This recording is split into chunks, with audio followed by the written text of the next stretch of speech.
Siku ya Bwana yaja kama mwizi usiku, wakati watu wamelala, wakidhani kuna amani.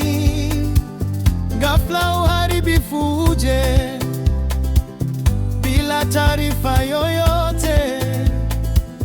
Jitayarishe ndugu yangu, saa yaja usiyoijua. Jua litatiwa giza na mwezi uwe damu, mbingu zitapita kwa kishindo kikuu, dunia itateketea kwa moto mkuu, lakini mchaji Elohim ataokoka siku ile kuu, hiyo siku ya Bwana.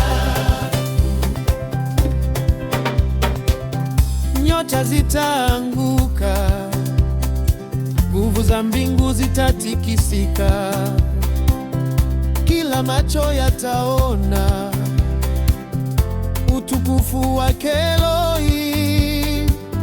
Hakuna pa kujificha wala pa kukimbilia, ila ndani ya Yeshua, mwamba wetu wa kale.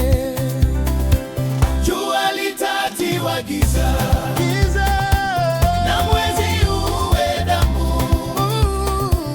mbingu zitapita kwa kishindo kikuu, dunia itateketea kwa moto mkuu, lakini mchaji Elohim ataokoka siku ile kuu, hiyo siku ya Bwana.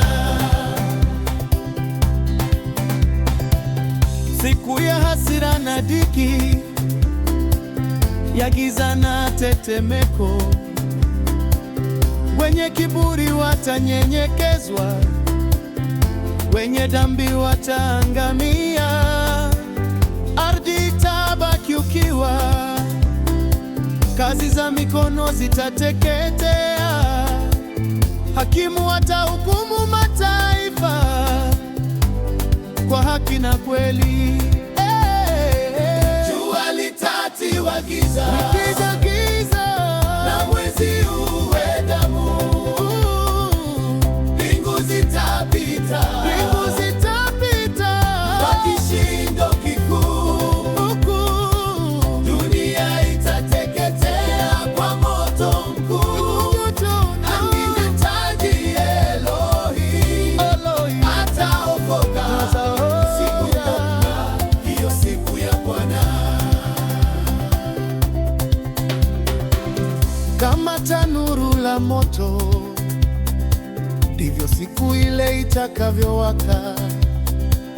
Kila kitu cha dunia kitayeyuka kwa joto kali, kazi zetu zitajaribiwa kwa moto usiozimika.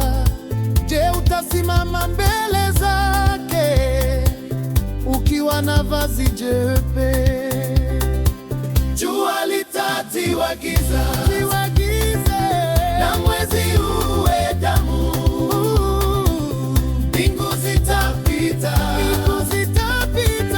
kwa kishindo kikuu, dunia itateketea kwa moto mkuu, lakini mchaji Elohim ataokoka siku ile kuu, hiyo siku ya Bwana. Lakini kwa walio na muhuri itakuwa siku ya ukombozi.